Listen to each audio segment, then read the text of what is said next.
Hello दोस्तों, कैसे हैं आप सब। हमारी कहानियां देखने के लिए हमारे चैनल को सब्सक्राइब कीजिए और हाँ, बेल आइकॉन पर क्लिक करना मत भूलिएगा।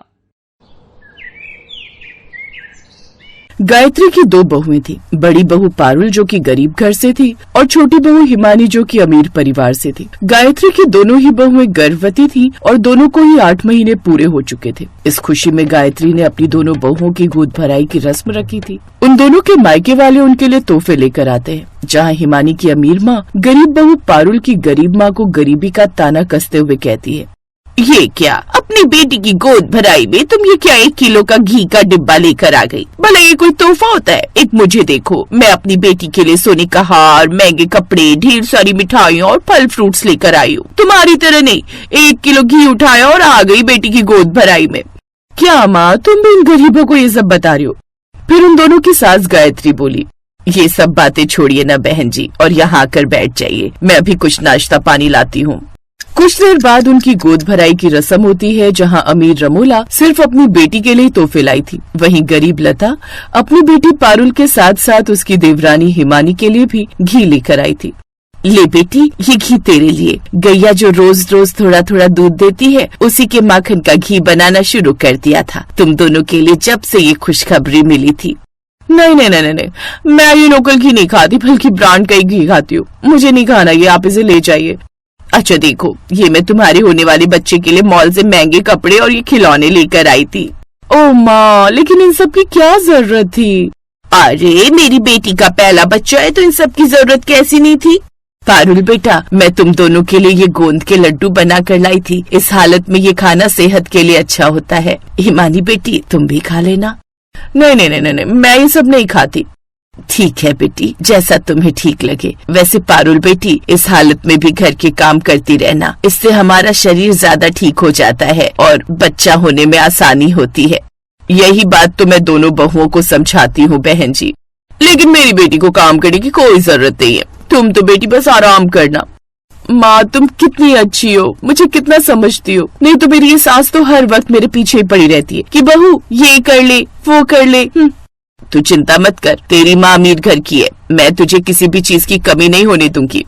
इसी तरह खट्टी मीठी नोक-झोंक के साथ दोनों बहुओं की गोद भराई हो जाती है और सब मेहमान वापस चले जाते हैं। कुछ दिन बाद रमोला अपनी बेटी के लिए ट्रक भरकर सामान भिजवाती है, जिसमें बच्चे का पालना, उसके कपड़े, खिलौने और अलमारी जैसी खूब सारी चीजें होती हैं। अपने अमीर मायके का ये रुतबा देख अब हिमानी और भी घमंड में रहने लगती है। वो घर के किसी काम को हाथ नहीं लगाती, जबकि गरीब बहू पारुल अभी भी घर के सारे काम अकेले ही करती है। मेरी बड़ी बहू भी गाय है गाय, जेठानी होकर भी सारा काम खुद ही करती है। और एक मेरी वो अमीर बहू, उसे तो आराम करने से ही फुर्सत नहीं है। सारा दिन ऐसे ही बिस्तर पर पड़ी रहती है जैसा बच्चा जन्ने वाली है इस दुनिया की पहली औरत है। ऐसे कुछ दिन बीत जाते हैं और एक रोज, माँ जी मुझे बहुत दर्द हो रहा है। लगता है समय आ गया अस्पताल जाने का। तू चिंता मत कर बहू, मैं अभी अशोक को फोन कर देती हूँ, हम तुझे अस्पताल लेकर चलते हैं। कुछ देर बाद उसे सरकारी अस्पताल ले जाया जाता है, जहाँ वो नॉर्मल डिलीवरी से एक बेटे को जन्म देती है। फिर अगले दिन हिमानी को भी लेबर पेन शुरू हो जाता है। सास उसे सरकारी अस्पताल लेकर जाती है, जहाँ वो सरकारी अस्पताल को देखकर कहती है, नहीं माँ जी, मैं नहीं चाहती कि मेरा बच्चा इस बेकार से सरकारी अस्पताल में हो। नहीं नहीं नहीं नहीं, मुझे यहाँ अपने बच्चे को जन्म नहीं देना। मैं कल को फोटो सोशल मीडिया पर डालूंगी तो मेरी फ्रेंड्स क्या कहेंगी। मैं अभी अपनी माँ को फोन करती हूँ, वही मुझे प्राइवेट हॉस्पिटल ले जाएगी। नहीं नहीं, मैं अंकुर को बोलती हूँ, वो वहाँ से अकाउंट में पैसे भेज देगा। तेरी डिलीवरी प्राइवेट में ही होगी। सास उसे प्राइवेट हॉस्पिटल ले जाती है, जहाँ ऑपरेशन से उसका बच्चा होता है और पूरे 1 लाख का बिल बन जाता है। दोनों बहुओं की डिलीवरी की खबर मिलते ही उन दोनों की माँ वहाँ आ जाती है, जहाँ अमीर बहू की माँ उससे मिलकर वहाँ से निकल जाती है। वही गरीब बहू की माँ गायत्री से कहती है, मैं जानती हूँ बहन जी, आपकी दोनों बच्चों की देखभाल के लिए मुश्किल हो गई, इसलिए आपकी मदद के लिए मैं कुछ दिन यहीं रहूँगी।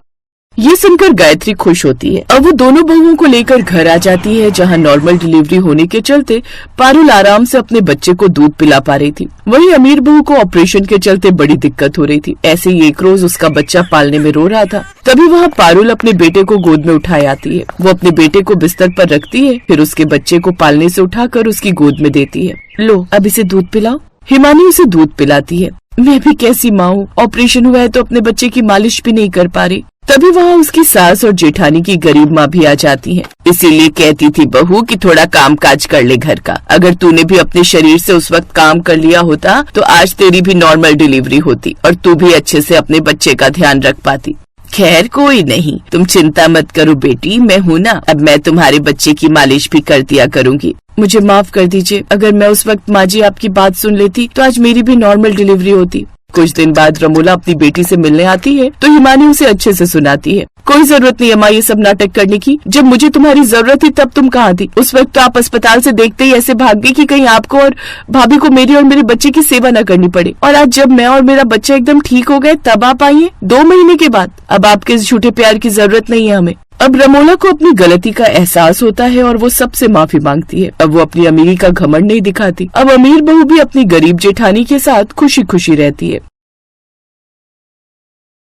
बहुत पुराने समय की बात है। राजस्थान के उदयपुर में एक छोटा सा गांव हुआ करता था। उस गांव में पानी की बड़ी किल्लत थी। उस गांव में माया अपने पति रवि के साथ रहती थी। रवि मेहनत मजदूरी करके अपना घर चलाता था। एक रोज रवि उदास मन लेकर घर लौटा तो देखा कि माया अपने 2 महीने के बच्चे के साथ खेल रही थी। अरे आ गए आप? हाँ माया आ गया हूँ। अले मेला बच्चा मम्मा के साथ खेल रहा है। रवि ने माया की गोद से बच्चे को उठा लिया और उसके साथ खेलने लगा। लेकिन माया को समझ आ गया था कि रवि का मन कुछ उदास है। क्या हुआ रवि, आपका चेहरा क्यों उतरा हुआ है? माया हम गरीबों की जिंदगी में साल में सिर्फ 1 या 2 बार ही खुशियाँ आती हैं। बाकी पूरी जिंदगी तो हम लोग दुखी ही रहते हैं। अरे ऐसा क्यों बोलते हैं आप? हर किसी का समय हमेशा एक जैसा नहीं रहता। माया जहाँ मैं काम करता था वो काम भी बंद हो गया। अब फिर से काम ढूंढना पड़ेगा। मैंने सोचा था जब तक मेरा बच्चा थोड़ा बड़ा होगा फिर मैं उसे अच्छे स्कूल में पढ़ाऊंगा लिखाऊंगा और उसे बड़ा आदमी बनाऊंगा। आप अभी से इतना परेशान मत होइए। अभी हमारा बच्चा बहुत छोटा है, तब तक कुछ न कुछ जरूर हो जाएगा। तभी दरवाजे पर किसी ने दस्तक दी। अरे शालिनी, तू अचानक? आओ आओ, अंदर आओ। विनोद जी आप भी अंदर आइए, शर्मा क्यों रहे? अरे मैं क्यों शर्माऊंगा साली साहिबा। माया की बहन शालिनी और उसका पति विनोद घर के अंदर आ गए। वो लोग रवि से बातचीत करने लगे। तब तक माया सबके लिए चाय नाश्ता बनाकर ले आई। शालिनी का पति अमीर था। वो माया और रवि की तरह गरीब नहीं थे। माया, मैं तेरे बच्चे के लिए ढेर सारे कपड़े, चॉकलेट्स और बहुत सारे गिफ्ट लेकर आई हूँ। अरे शालिनी, इसकी क्या जरूरत थी? मैं तेरे लिए नहीं लाई हूँ, इस बच्चे के लिए लाई हूँ। वैसे शालिनी अचानक कैसे आना हुआ? मुझे लगता है शालिनी को बताते हुए शर्म आ रही है। मैं ही बता देता हूँ। अब कहानी कुछ समय पहले फ्लैशबैक में चली गई, जहाँ पर शालिनी अपने आलीशान घर में बैठकर अपने पति विनोद से बात कर रही थी। विनोद, मैं माया से 3 साल बड़ी हूँ। हमारी शादी के 3 साल हो चुके हैं लेकिन हमारी एक भी औलाद नहीं हुई। उसकी 1 साल में ही हो गई। अब कर भी क्या सकते हैं शालिनी? लेकिन अब तो डॉक्टर ने भी जवाब दे दिया है। हम अपनी पूरी जिंदगी बिना औलाद के कैसे जी पाएंगे? अगर कहो तो बताओ। हाँ बताओ, मुझसे परमिशन लेने की क्या जरूरत है? क्यों ना हम माया के बच्चे को गोद ले ले। हमारे पास बहुत पैसा है। हम उसके बच्चे को अच्छी एजुकेशन देंगे, अच्छी जगह रखेंगे, अच्छे से पालेंगे। आइडिया तो अच्छा है लेकिन क्या माया मानेगी? अरे मानेगी क्यों नहीं, पैसों में बड़ी ताकत होती है। उसे हम लालच देंगे ना कि हम उसके बच्चे को पढ़ाएंगे लिखाएंगे, करोड़ों रुपए उस पर खर्च करेंगे। जल्दी से तैयार हो जाओ, हम अभी चलते हैं। रास्ते में उसके बच्चे के लिए ढेर सारे गिफ्ट भी ले लेंगे तो वो जरूर मान जाएगी। अब कहानी एक बार फिर से प्रेजेंट टाइम में वापस आ गई। माया अपने बच्चे को गोद में लेकर शालिनी की तरफ पीठ करके खड़ी हो गई। माया, तू कितनी मतलबी निकली। जरा सोच, हम तेरे बच्चे को अच्छे स्कूल में पढ़ाएंगे, महंगे महंगे कपड़े पहनाएंगे, अच्छा अच्छा खाना खिलाएंगे, तो जरा सोच बड़ा होकर क्या हीरा बन जाएगा तेरा बेटा। शालिनी, मैंने तेरे बारे में ऐसा नहीं सोचा था। तूने ये कैसे सोच लिया कि पैसों के लालच में मैं तुझे अपना बेटा दे दूंगी? प्यार और ममता की दौलत से बढ़कर कोई दौलत नहीं होती। ये बड़ी बड़ी बातें ना सिर्फ फिल्मों में ही अच्छी लगती है माया। अगर तूने हमें अपना बच्चा गोद नहीं दिया तो हम आज के बाद तेरी कोई मदद नहीं करेंगे। तो हर बार मुझसे पैसों की मदद मांगती थी ना, अब मैं तेरी कोई मदद नहीं करूंगी। इससे पहले कि माया कुछ बोल पाती, उसका पति रवि बोला। देखिए, मुझे तो पता ही नहीं था कि माया आप लोगों से पैसे की मदद मांगती थी। हम अपने बच्चे को नहीं दे सकते। हमसे जितना हो पाएगा उतना हम अपने बच्चे के लिए करेंगे। हमें किसी की मदद की जरूरत नहीं। शालिनी, चलो यहाँ से। इन गरीब लोगों को बड़ी बड़ी बातें करने के अलावा कुछ नहीं आता। इतने में शालिनी ने गुस्से में माया की गोद से उसका बच्चा छीना और वहाँ से भागने लगी। पीछे पीछे विनोद भी भागने लगा। उसने जल्दी से अपनी कार स्टार्ट की और बच्चे को लेकर वहाँ से भाग गए। माया और रवि बहुत परेशान हो गए। रवि हमारा बच्चा लेकर भाग गए वो लोग। रवि हमारे बच्चे को बचाओ, उसे जल्दी से लेकर आओ मेरे पास, वरना मैं मर जाऊंगी। वो तुम्हारी बहन है, कोई किडनैपर नहीं है। मैं शाम को जाऊंगा, अपने बच्चों को लेकर आऊंगा। माया अपने बच्चे की याद में रोने लगी। वो एक पल के लिए भी अपने बच्चे को अपनी पलकों के सामने से नहीं हटाती थी। खैर, शाम को रवि विनोद के घर के बाहर पहुंचा। उसका घर बहुत आलीशान था। बाहर सिक्योरिटी गार्ड लगे हुए थे। जैसे रवि घर के अंदर जाने लगा, सिक्योरिटी गार्ड ने उसे रोक लिया। ओए भिखारी, कहाँ घुसा जा रहा है? अरे ये आप कैसी बातें कर रहे हैं? ये मेरे बहनोई का घर है, मुझे जाने दीजिए। हाँ हाँ पता है, उन दोनों ने ही मना किया था कि तुम्हें अंदर ना आने दें। उन्होंने ये भी कहा था कि अगर जिद करे तो उसकी टांगे तोड़ देना। रवि की आवाज सुनकर उसका बच्चा घर के अंदर जोर जोर से रोने लगा। वो शायद अपने पिता की आवाज पहचान गया था। रवि ने भी उसकी आवाज सुन ली। मेरा बच्चा रो रहा है, मुझे अंदर जाने दो।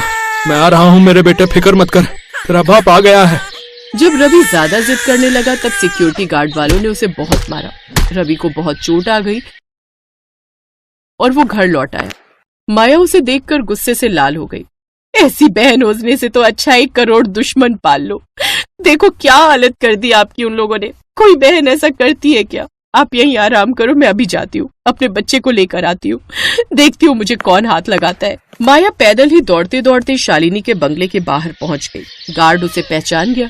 इससे पहले कि गार्ड उसे रोकता, माया बोली, अगर एक औरत को तुमने हाथ लगाने की भी कोशिश की तो जिंदगी भर जेल में सड़ते रहोगे। ऐसी धाराएं लगा दूंगी। मुझे छूने की कोशिश मत करना। मैं अपनी बहन के घर जा रही हूँ, किसी दूसरे के घर नहीं। सिक्योरिटी गार्ड्स माया को देखकर डर गए और उसे घर के अंदर जाने दिया। माया सीधे अपने बच्चे की आवाज सुनकर उसके कमरे में पहुंच गई और बच्चे को उठाकर वहां से जाने लगी।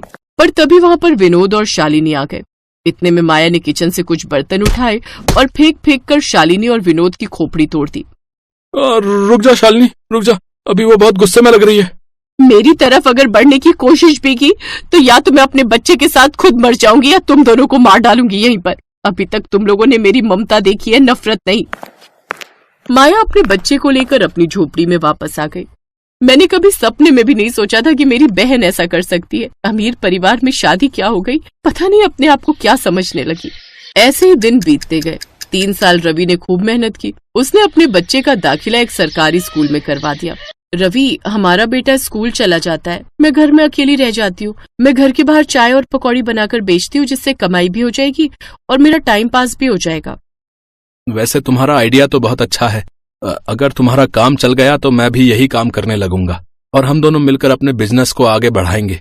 लेकिन इसके साथ एक काम और करेंगे। हमारे राजस्थान में लोगों को पानी की बड़ी समस्या है। जो लोग बाहर से घूमने आते हैं उन्हें भी यहाँ रेगिस्तान में पानी की समस्या होती है। तो हम लोग मुफ्त में उन लोगों को पानी पिलाएंगे।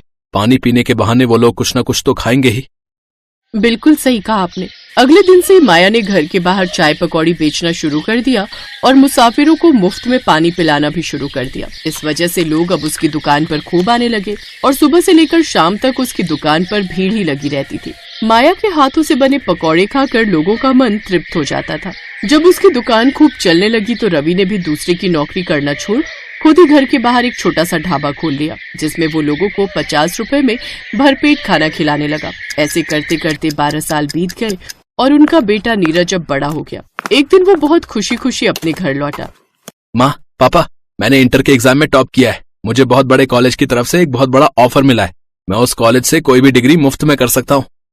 देखा माया, मैंने कहा था ना कि हमारा बेटा एक दिन हमारा नाम जरूर रोशन करेगा। पापा, मैं MBA करूंगा और आपके बिजनेस को बहुत बड़ा बनाऊंगा। नीरज ने MBA करने के बाद अपने माँ बाप का बिजनेस बढ़ाया और सिर्फ 5 साल के अंदर वो बहुत बड़े होटल का मालिक बन गया। माया की बहन उसके पास आई और दोनों ने माया और उसके पति से माफी मांग ली। अब सब लोग खुशी खुशी रहने लगे। हेलो दोस्तों, कैसे हैं आप सब? हमारी कहानियां देखने के लिए हमारे चैनल को सब्सक्राइब कीजिए और हाँ, बेल आइकॉन पर क्लिक करना मत भूलिएगा।